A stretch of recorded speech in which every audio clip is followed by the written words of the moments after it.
to Sport Tech Daily's episode with AJ, who's the host of the Daily Fantasy Rankings podcast. Firstly, thanks for coming on, AJ. No worries, Nicole. Thanks for having me. Appreciate it. Excellent. All right. Well, look, as always, we're going to get straight into it and get started off with yourself. So tell us a bit more about your background. So look, I come from a little bit of a wagering and tech background. I, in a previous life, used to play poker, and then I've spent a bit of time in the bookmaking industry, and also had a little bit of time in tech development as well. So I've got a few sort of previous paths that I used to hover around, should I say. And yeah, I guess it's just natural as a sport lover and someone that likes data and punting and all those sorts of things that you naturally find yourself getting involved in DFS. I'm guessing very similar to a lot of people that not only use daily fantasy rankings, but also play any kind of fantasy sport, is that we all sort of started playing free to play stuff like Supercoach or Dream Team or things like that. And then eventually you get sick of spending time doing research and numbers and stuff like that with no reward. So you naturally move into either wagering or DFS. Right. Okay. And that's actually where I was going to get started. So a lot of us, got either play NRL fantasy or NRL Super Coach or the AFL or cricket equivalents of that. Can you give us a really basic rundown of how daily fantasy is different and just a bit about how popular it is globally as well? Sure. So daily fantasy sports allows you to really immerse yourself in a particular game. And the big difference between a season-long event where you may pick your team and then do a couple of trades each week, daily fantasy sports is very much structured to a specific single game or a single slate. And a slate may be on a Saturday for AFL, there might be 4 or 5 games.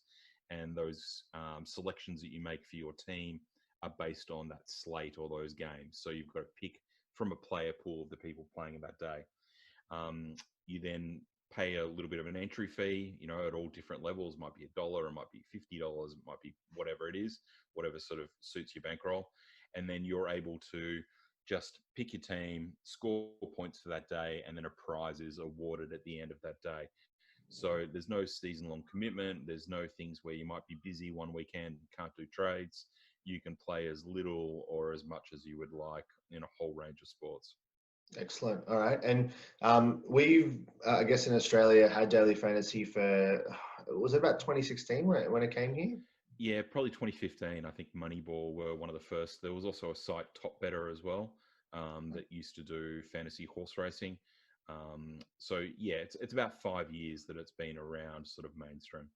Cool. And can you give us a picture of, I guess, the global landscape? Because I know American sports do this in a whole, I guess, a much bigger picture. Yeah, sure. So obviously the US DFS market is huge, whereas we're very fortunate in Australia that we've been able to, sports betting and horse racing is really part of our culture, and you've been able to walk into a tab and place a bet, for my whole life. Whereas over in the US, the only way you could get a bet down was either going to a bookie that you knew or a casino, perhaps in Las Vegas or one of the main spots. So DFS was incredibly popular for people that not only wanted to do season long, as we touched on before, but also paid contests. So you've got some of the big players over in America, such as DraftKings and FanDuel, which have ridiculous pool sizes and, hundreds of thousands of people playing every day, because that was how they were able to gamble in a legal fashion on a daily basis. The goalposts have obviously moved a little bit in the last 6 to 12 months, where state by state online gaming and betting on your app has opened up, but the DFS landscape internationally is huge, especially in the US. I guess the new frontier will be India in the coming years. India is regulated, or should I say unregulated, in sort of different areas. Dream 11, which is the monster of the industry, which is probably 5 to 10 times the size of DraftKings, covers parts of India, and you've got, millions of people playing every single day, tens of millions. So I think that's certainly the frontier that a lot of companies like Daily Fantasy Rankings and a lot of the other big companies around the world are all trying to get their piece of, because once that market is regulated, not only for DFS and also sports betting, you've got literally 1.5 billion people that you can attack, which is very exciting for the industry. Right. Okay. Excellent. And tell us about daily fantasy rankings. How did you first think of it, and where are you guys in your journey at the moment? So my business partner and I were previous poker, and also I guess look, I had a tech company at the time, and he had an affiliate based business, and we saw DFS was starting to gain a little bit of traction in Australia. We liked the ranking and the promotion of winners side of things. We weren't really too worried about profit and loss, but we saw an opportunity there that if people are playing, you've Mm. got the whole water cooler talk on Monday morning in your office, and instead of just people bragging and not being able to back it up, we wanted to provide a system and a rankings formula that would actually rank people individually and relatively equally across Australia, across a multitude of platforms. So that was the initial mantra of why we started Daily Fantasy Rankings. As things have evolved, we've really tried to stamp ourselves in the community as being, I guess, a community in itself. We want to educate and help people get better. We provide content and tips and articles so people can help set teams. We've got lineup builders now. We've got data scientists that provide stats and projections. And we've got a whole suite of multimedia things that we do as well. So we've got a couple of weekly shows that we do. We also do some podcasts that I do, and also, our head of content and operations, Smatho or Luke Matheson, takes care of. So our team tries to provide a whole range of different things for people playing at all levels. So someone that perhaps has never played before can come and read a whole heap of how-to guides on how sites work, how you build teams, how the scoring works, all that kind of stuff, without feeling the pressure of having to perhaps go and sign up to a site. Right. Then perhaps some more medium to advanced players that might want to use our lineup builder for AFL or cricket, if they're generating tens or hundreds of lineups, or someone that might want to look at some projections. So we've got some quite detailed things that help people build their teams, but we've also got a really simple and easy to use cheat sheet for every game and every slate, which would not only in one central place show all the players, give them a value number to show who's better value based on projections, a little bit of previous history, something that you can go and look at very quickly for 5 minutes and give yourself a little bit of an edge opposed to someone perhaps that has no idea whatsoever and is just picking names and numbers. Right. Okay. Well, I was just going to say, daily fantasy rankings. When I first went on there, I thought it was just the rankings. In terms of the other areas of the site, which have you found that I guess have given you the most traction on the site? Without doubt, our data tools, because they're completely free, we don't charge for it. A lot of the big companies, not only in Australia but also internationally, you've got to pay a subscription fee to go and get these things. Um, Projections are very subjective. Our data team is second to none in my opinion, and certainly the feedback we get is that they're very good. But look, really good players will make their own projections, but there is probably 95% of the field that wouldn't know how to do a projection. So to be able to give them that resource, whether it be for AFL or NBA or for cricket, completely free to use 24 hours a day, we have ridiculous amounts of traffic due to that. And not only just in Australia, but also internationally, we find that our data team are working pretty much around the clock. So with NBA, we get our data projections up late in the day in Australia, while the US, I guess the US marketplace is asleep. But they can then access those in the middle of the night, and the traction we get at 2, 3, 4 o'clock in the morning from international customers looking at NBA Right. before the other sites wake up and do their projections in the morning is huge. So the projections that we have and the data tools that we offer, um, by far, and then I guess our content is probably next with our tips and our reviews and Mm.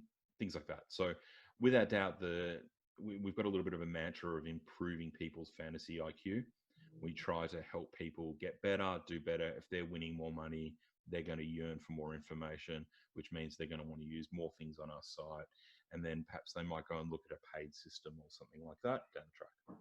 Right. Excellent. And I noticed you had Draft Stars and Sport Champs as a couple of the sites that are advertised on your website. Tell us about your relationships with them, and I guess how you're looking to grow them over time.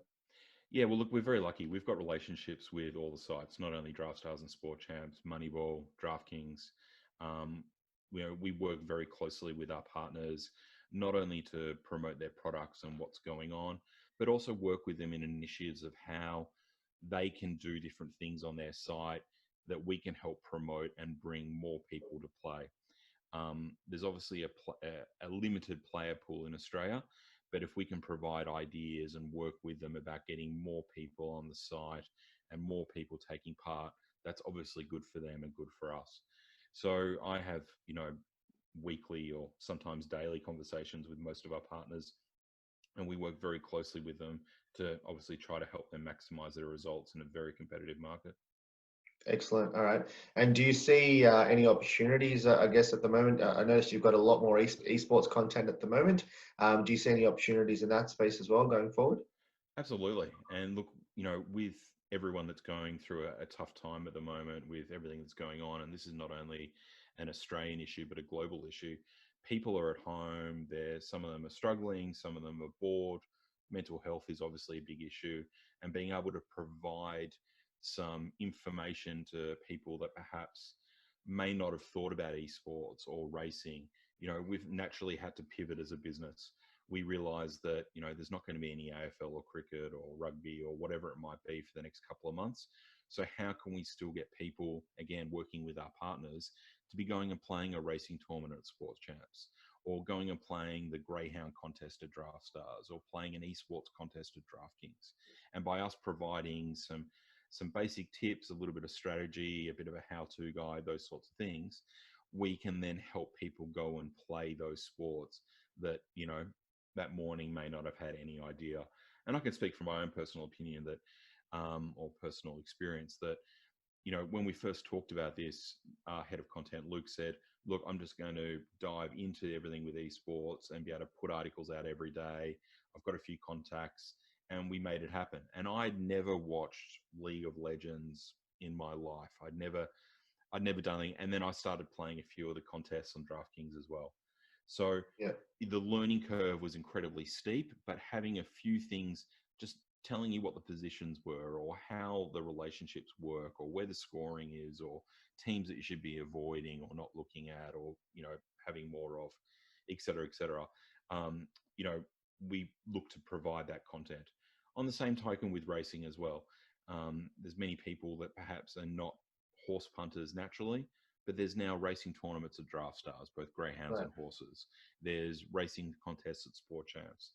So if we can provide a couple of tips for someone to go and find a few winners during the day, which might help them win a tournament, that's exactly what we're going to do. Don't get me wrong, we are absolutely frothing for AFL to come back. AFL is the biggest sport in Australia by far.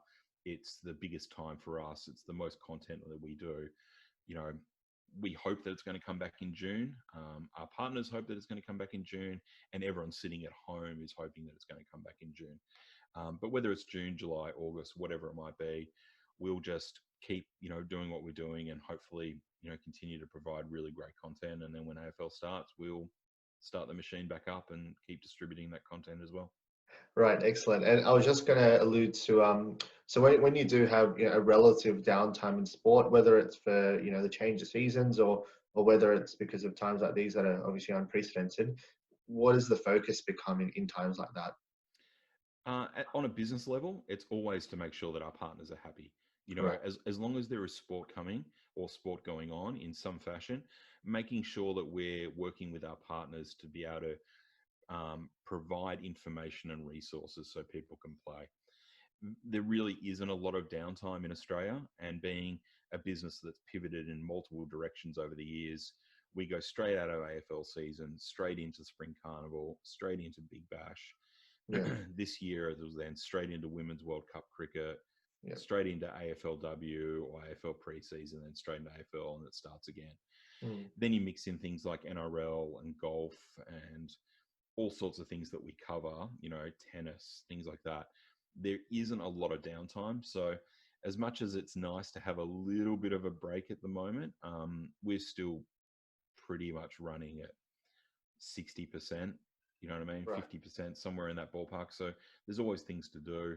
We're also looking at some fun things as well. So on social media, you would have noticed this week we're doing a chicken nugget eating contest on Notice that. Thursday night, trying to raise some money for the Good Friday appeal.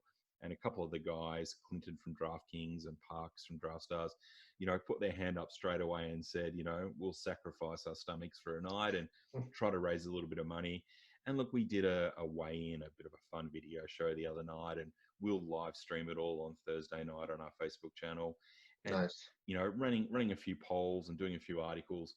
And again, it's not really hardcore DFS, but it's a way again to engage the community and just have a little bit of fun in this time where, you know, people are a bit stressed out and, you know, need a little bit of lighthearted, you know, relief. So there's always things to do, and we're always thinking of new initiatives of ways that we can engage with our community above and beyond DFS. But you know, the core of our business is providing content and helping people win money. You know, that's what it's all about. We're trying to help people win more money and get better at DFS. Right. Excellent. And what about yourself personally? Which sports are you personally into? I'm a pretty crazy Richmond supporter in the AFL, so Right. it's obviously been a good couple of years for me, which I can't complain. Even though at the age of 40, there was a grim 35 years or so. Love cricket as well. Pretty much everything. Like I play darts, I play golf, I like to watch sport. You know, but without doubt, AFL is the number one sport that I like, and cricket's a pretty close second. Right. And have you played much DFS yourself, and how do you go? Look, I used to do a fair bit of racing DFS back on the old Top Better site. So Top Better Right. was one of the first fantasy racing sites. It's got to be 5 years ago, where there was some huge money up for grabs. You know, they would have $100,000, $200,000 pools on a Saturday. Um, Wow. so certainly used to spend a fair bit of time playing that pre-kids and with a little bit more time on my hands. But I pretty much play everything. So I'll, you know, put my 10 or 15 entries into basically every AFL slate, and I think I played every single Big Bash slate over summer. So, you know, obviously I'm looking at data and I'm speaking to you know, we've got a team of about half a dozen content providers, and we've got meetings all the time. So we're constantly always looking at data and talking about strategies. Mm. So it kind of makes sense that when you've got some of the best in the business providing you information, that you try to execute with a little bit of that information. I'm Yeah. certainly no superstar. I've had some good results and some good fun, but yeah, certainly couldn't make a living off it. That's for sure. It's definitely entertainment for me. Right. And I was just going to say, what would you say would be your favorite ever DFS moment personally? Look, I had some nice wins back in the day on Top Better. Some, you know, nice 5-figure wins, which was always good. But to be honest, some of the best DFS memories I've had is, you know, as I'm sure you do too, we've got WhatsApp groups and Facebook groups and things like that. Yeah. There is nothing better than sweating a result with a mate that perhaps, you know, doesn't play very much or has never had a win or something like Yeah. that. You know, I think back to literally the first round of AFL that, you know, one of our mates in our group chat won 2 slates, one Friday night and also one on Sunday in the AFL on DraftStars. Wow. And you know, the banter and the excitement and the, you know, the laughs that you have cheering and sweating one of your mates on is fantastic. And I think that's what DFS is all about. Sure, you can sit there and play it by yourself, but gee, it's a lot of fun sweating handballs and kicks and, you know, Yeah. watching the leaderboard and, you know, heckling your mates. And, you know, they're probably some of my most fond memories. Look, money comes and goes. You can have good wins, you can have bad losses. Yeah. But yeah, the times you have with your mates cheering for a possible result, whether it's a min cash or a win, is a lot of fun. A lot of Yeah. fun. Nice. I was saying to you off air that I've played DFS sort of on and off for about 4 years, and I'm pretty horrible to be honest. I thought I'm pretty decent in sort of rugby league fantasy, so I thought that would translate over, but I'm pretty shocking. But my biggest win was coming first in the State of Origin last year in the rugby league. Nice. So I was literally just watching the game. I had a couple of bets on. I was watching the game, and I think it was the game where it was a super close sort of last minute win. Yep. So I wasn't even thinking about daily fantasy, and then I checked the website and I was first, and I was super nervous waiting for updates. But I've got to say the fact that I was watching with a few friends that were cheering on with me was I completely agree with you there. And you know, NRL or State of Origin, it's a brutal sweat when it finishes too. The adjustments can be 15 minutes, half an hour, 45 minutes later, whereas Yeah. AFL it's normally 5 or 10 minutes. But Right. to finish on top and then have to sweat it out half an hour is yeah, it's hard work. But Yeah. yeah, look, it's a lot of fun. It's a lot of fun. No, definitely. And look, one thing I guess that I'm trying to keep quite consistent when I'm speaking to people on behalf of Sport Tech Daily. Look, the industry in Australia, obviously, when you compare it to other markets, we've got a long way to go, which I think is a positive. You know, there's a lot of room for growth. Do you think this sort of niche within daily fantasy sport, you know, because at the end of the day, you are looking at sport from a data and tech point of view, right? Do Yep. you think there's much sort of room to grow? And if you do, what areas do you think we might have some, I guess, expansion left in us? Look, I definitely think there's room to grow, and I think that certainly the services that we add, you know, as I said, we move from being a ranking site to being a data tool site to building tech in the form of a lineup builder and things like that. I think other sites are definitely evolving and doing more of that. There's now a couple of other sites in Australia that are doing some really good things and providing some really good tech. I think there is a player pool of obviously people that play Dream Team and Super Coach that can always come over and experience what we're going to do. I Yeah, think some of the big movements in the future are definitely going to be cross pooling with international markets. So, Draft Stars is certainly and Moneyball as well have played and started to get into the Indian market space. I think when cricket becomes cross pooled and you've got hundreds and thousands of people playing not only in India and Australia, there's huge opportunities there to give more exposure to Big Bash, create more money to play for, get more recreational money in. On the flip side with AFL, there was 1 week of AFL this season, and the exposure and the chat on Twitter from the US marketplace was insane. yeah, It was like a silver lining for the AFL to get that kind of exposure. There are going to be sites moving forward internationally that are going to start offering AFL, which means there's going to be more people overseas looking at it. I don't think the numbers will be huge, but there is going to be a substantial boost to the Australian pools that are currently going on. Means more people playing, more money to play for. It snowballs, and then suddenly you have more people wanting to play in Australia. If right. you want to come and play $10 and possibly win $2,000, great. That's a fantastic win, and that's a nice little bit of money. But you look at some of these big contests that DraftKings have over in America, where first prize is $1 million, Yeah, and Australia's number one player, JK123, won the Millionaire Maker earlier in the year, yeah, and had just an insane three 3 weeks, 4 weeks, won close to 2 million Australian dollars. Won the Million wow, Maker, won a quarter of a million another day.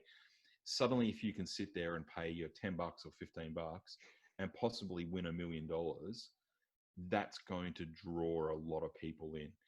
Even as simple as the live final that Draft Stars are running, where you can win a qualifying ticket for $2, you win a $2,000 or $2,500 seat that gives you a hotel and airfares, and then you come and play for $10,000 or $20,000. wow. Those experiences and those things more or above and beyond the punting side of things is what recreational players want to do.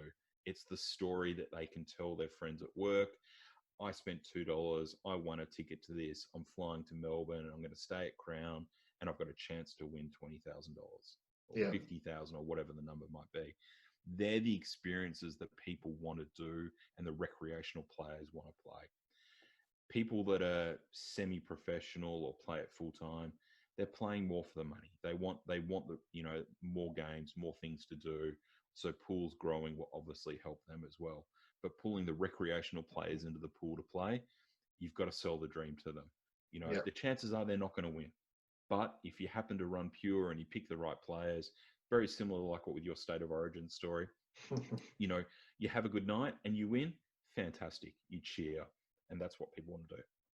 Right, excellent. And look, obviously, you know, you being in the industry at the moment, what type of skill sets? Obviously, if the industry keeps growing the next couple of years in Australia, what type of skill sets do you think would be most in demand? You know, is it the tech guys that you'd most likely need for a company like yours, or would it be people in marketing or business development? What areas do you see most expansion in? Well, we're constantly growing all our areas. Like our data scientists, we've got two of them now that work, close to full time for us. We've got almost a full time tech guy that's certainly on call to deal with things and constantly building things. We've got a couple of guys that help us with marketing. really, as you grow and develop and have more relationships with businesses and they want you to do more things that are outside the square, that's where you've got to leverage up those aspects of your business. Right. You can't sit idly on your hands. This is still a fairly niche market in Australia. There is not a huge pool, so you've got to be doing everything you can to be engaging those people and getting them to come and look at your site. You don't necessarily have to be giving them the Tats Lotto numbers, but they need to be feeling that they're getting value out of what they're reading, whether that be for entertainment or enjoyment to help them win more money. Right, excellent. Well, that was really interesting, Andrew. So really appreciate your time. At the end of this, we'll share you the link to your website, and I think going forward, it'd be great to stay in touch and maybe catch up when the footy season's back on. Yeah, that'd be great. And look, obviously, it's really great that you guys have come on board and you're really highlighting and promoting some of the really good things that Australian businesses are doing. There's some super smart people in Australia and some really passionate guys that have some great businesses and are providing some great content. Obviously, I'm a little bit biased that we do some great things at daily fantasy rankings, but you know, enjoy it. If you've got passion, explore. Google will help you. Look on social media. Check out sites like yourself and start to learn and enjoy more. There is a whole wealth of information out there that you don't have to pay for. You can pay for some if you want to do that, but there is a whole heap of information out there that will help you have fun and possibly make more money. So yeah, good on you guys for promoting those people and promoting those businesses, because I think it's great for the industry. Excellent. Appreciate it, AJ. Thank you. Hope you enjoyed this episode. If you'd like to check out more of our content, go to sporttechdaily.com or follow us on social media across Twitter, LinkedIn, Facebook, or Instagram.